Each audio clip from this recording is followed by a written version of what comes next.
واقعات ایسی قوموں کے درج ہیں جو کہ جن کے اوپر عذاب آیا، اور بہت سے واقعات ایسی قوموں کے ہیں جنہوں نے اللہ تعالیٰ سے توبہ کر لی اور راہ راست پہ آ گئے تو اللہ تعالیٰ نے اپنی نعمتیں ان کے اوپر نچھاور کر دی۔ آج میں آپ لوگوں کو واقعہ سناؤں گی اصحاب سبت۔ اصحاب سبت وہ قوم تھی جن کا نام تھا ہفتے والے دن کے لوگ، یعنی اصحاب سبت۔ سبت کہتے ہیں ہفتے کے دن کو۔ اس قوم کو اللہ تعالیٰ نے ہفتے کے دن عبادت کرنے کے لیے کہا، اور ہفتے والے دن جب وہ عبادت کرنے کے لیے جاتے تھے تو بہت سے لوگ جو تھے وہ مچھلی کا شکار کرتے تھے، تو ان کا ذریعہ روزگار تھا۔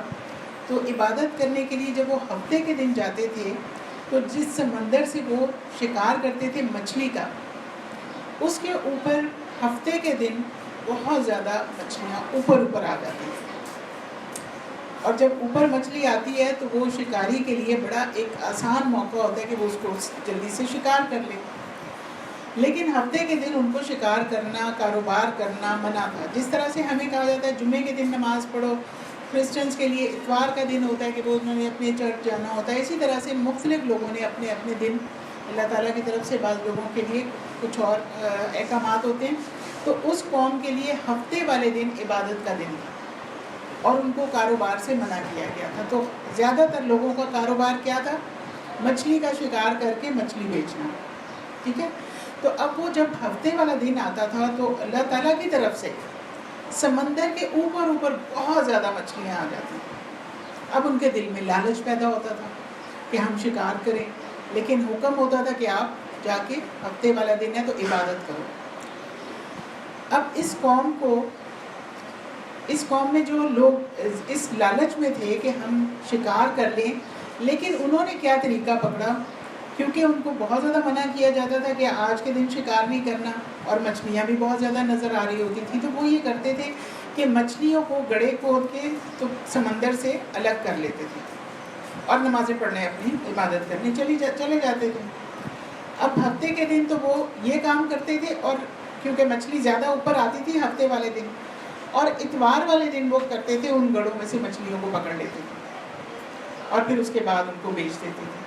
چالاک تھے نا، چالاکی کر رہے تھے، لیکن اللہ تعالیٰ کو چالاکی پسند نہیں ہوتا ہے کہ یہ جو اتوار ان کا ہفتے کا دن تھا، اس میں قوم جو تھی وہ دو گروہوں میں بٹ گئی۔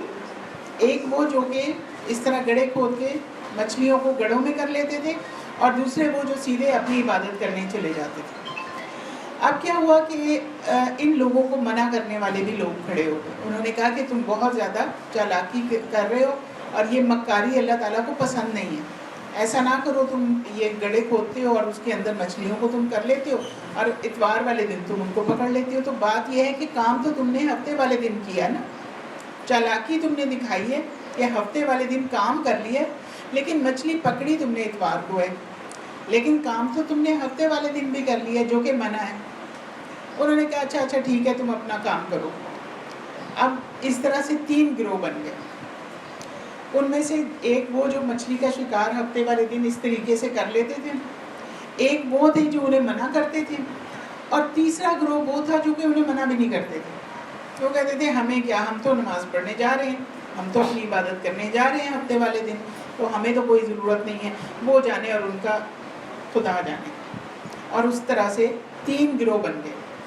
اب جو منع کرنے والے تھے وہ انہیں منع کرتے رہے، اور جو شکار کرنے والے تھے وہ شکار کرتے رہے، اور جو نہ منع کرنے والے تھے وہ ان کو منع نہیں کرتے تھے، وہ اپنی نمازیں پڑھنے چلے جاتے تھے۔ اس طرح سے وہ کافی عرصہ گزر گیا اور یہ سلسلہ چلتا رہا۔ اللہ تعالیٰ نے اب جب یہ ثابت ہو گیا کہ کون شکار کر رہا ہے، کون انہیں منع کر رہا ہے اور کون منع نہیں کر رہا، تو جب اللہ تعالیٰ کا عذاب آیا تو آپ کو پتہ ہے کس کس کے اوپر عذاب آیا؟ ایک وہ لوگ جو اس ٹائم پہ عبادت کی جگہ پہ جا کے شکار کرتے تھے، اور دوسرا عذاب ان کے اوپر آیا جو انہیں منع نہیں کرتے تھے، حالانکہ وہ عبادت کرنے چلے جاتے تھے لیکن منع کرنے کا کام نہیں کرتے تھے، وہ بھی عذاب کا شکار ہوئے۔ اور عذاب سے صرف وہ لوگ بچے جو کہ انہیں منع کر رہے تھے، کیونکہ وہ اللہ تعالیٰ کا حکم ایک یہ بھی ہے کہ امر بالمعروف کرو۔ امر بالمعروف یعنی کہ نیکی کا حکم دو، اور نہیں انل منکر یعنی کہ برائی سے روکو. تو وہ یہ والا جو کام تھا نا وہ کر رہے تھے. وہ تیسرا گروہ، جو تیسرا گروہ تھا وہ عذاب سے بھی بچ گیا کیونکہ وہ اللہ کے حکم کے مطابق امر بالمعروف اور نہیں انل منکر کر رہے تھے.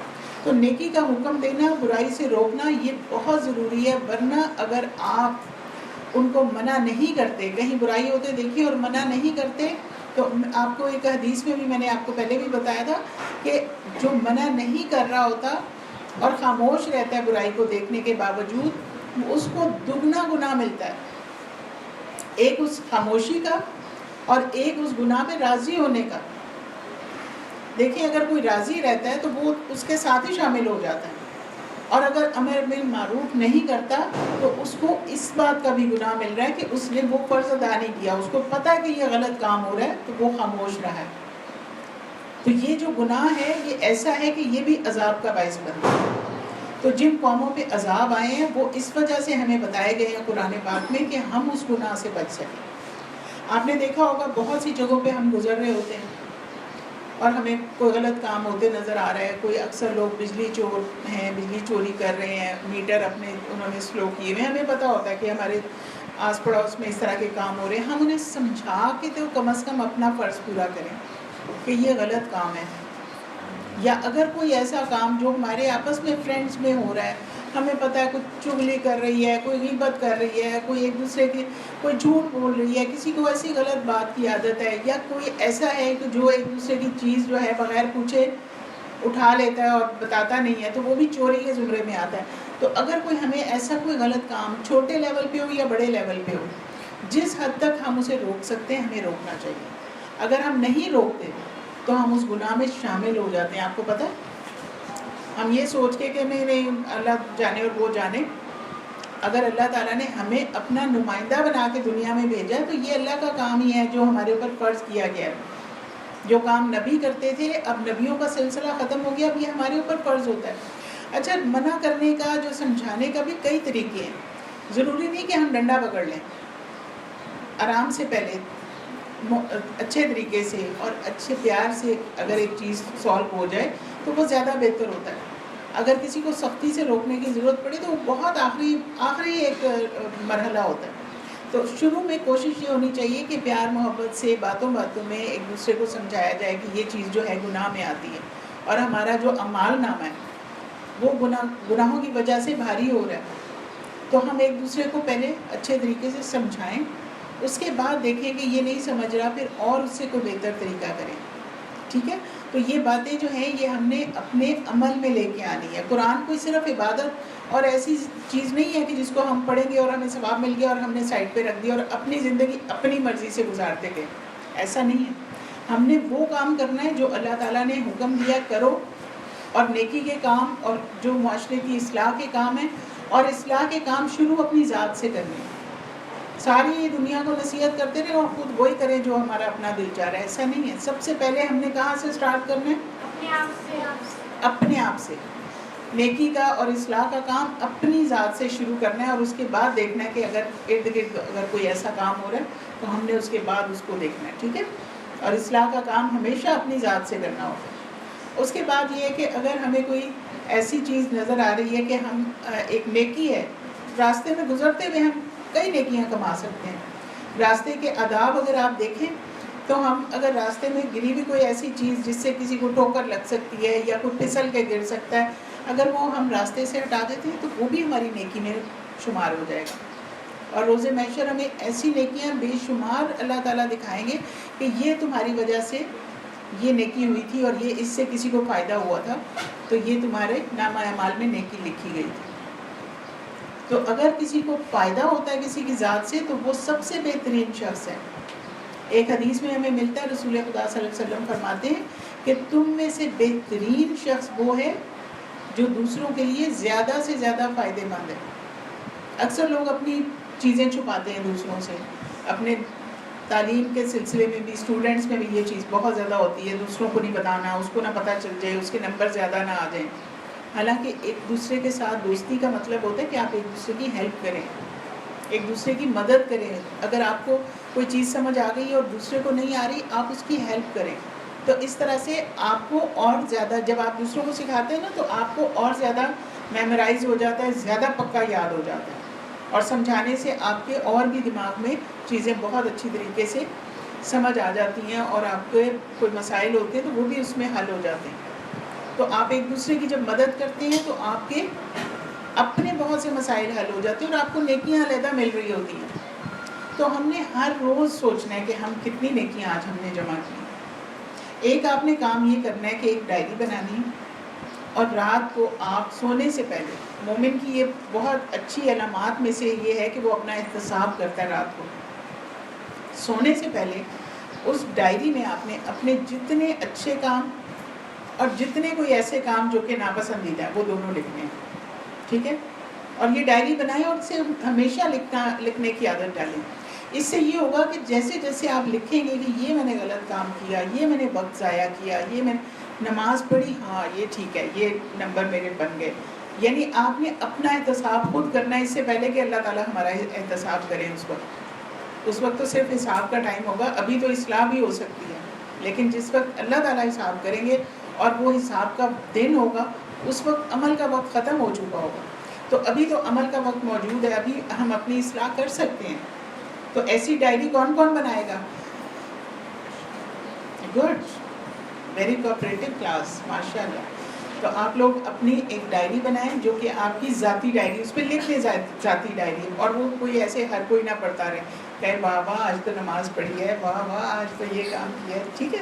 آپ اپنی ڈائری کو خود اپنے پاس رکھیں، اور اس میں آپ اپنی اچھی اور اپنی جو ایسی خامیاں ہیں جن کو آپ ٹھیک کرنا چاہتے ہیں، مثلاً وقت ضائع کرنا، ایسے ہی بیٹھے ہوئے ہیں، فرصت کے اوقات ہوتے ہیں جب وہ گزر جاتے ہیں تو یاد آتا ہے وہ تو بڑا اچھا فرصت کا وقت تھا، یہ کام میں تب کر لیتی، اب 2-3 کام اکٹھے ہو گئے۔ تو اس طرح کی چیزیں بھی آپ لکھ سکتے ہیں۔ وقت ضائع کرنا یہ بہت گناہ کی بات ہے، وقت ایک زندگی ہے، زندگی کا ایک بہت قیمتی لمحات ہیں ہمارے، یہ زندگی گزر رہی ہے، وقت ضائع نہیں ہم کر رہے ہیں، ہم زندگی ضائع کر رہے ہیں۔ تو دن کا کوئی ایسا حصہ جس میں آپ کچھ کر سکتے ہیں اس کو آپ ضائع نہ کریں، اپنے 24 گھنٹوں کو میکسیمم استعمال کریں پڑھائی کے لیے اور مختلف کاموں کے لیے۔ تو ہر کام اپنے وقت پہ کریں گے تو دیکھیں کائنات کتنی سسٹمیٹک ہے، ہر کام اللہ تعالیٰ نے سسٹمیٹک کیا ہوا ہے، سورج نکل رہا ہے اپنے ٹائم پہ، غروب ہو رہا ہے اپنے ٹائم پہ، موسم آ رہے ہیں جا رہے ہیں، ہر چیز سسٹمیٹک ہو رہی ہے نا۔ اب برسات کا موسم آ گیا، بارشیں ہوگی، اب یہ ہوگا، اب یہ ہوگا، ہر چیز سسٹمیٹک ہو رہی ہے۔ تو ایک انسان جو کہ سب سے اعلیٰ مخلوق ہے وہ ایسا اپنا وقت ضائع کرنے والا اور سسٹمیٹکلی کام ہی نہ کرے، تو وقت ضائع کرنے والے انسان جو ہیں وہ خود بھی ضائع ہو جاتے ہیں۔ جو کامیاب لوگ ہیں وہ اپنے وقت کی بھی قدر کرتے ہیں، ٹھیک ہے؟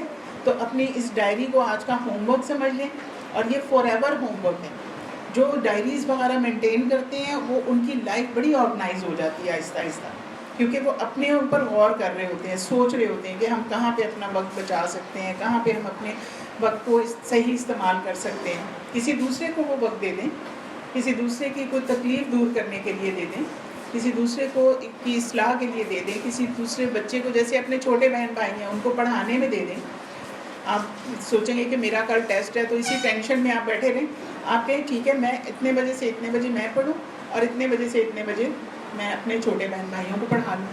تو یعنی اپنا وقت جو ہے وہ بہترین طریقے سے استعمال کریں۔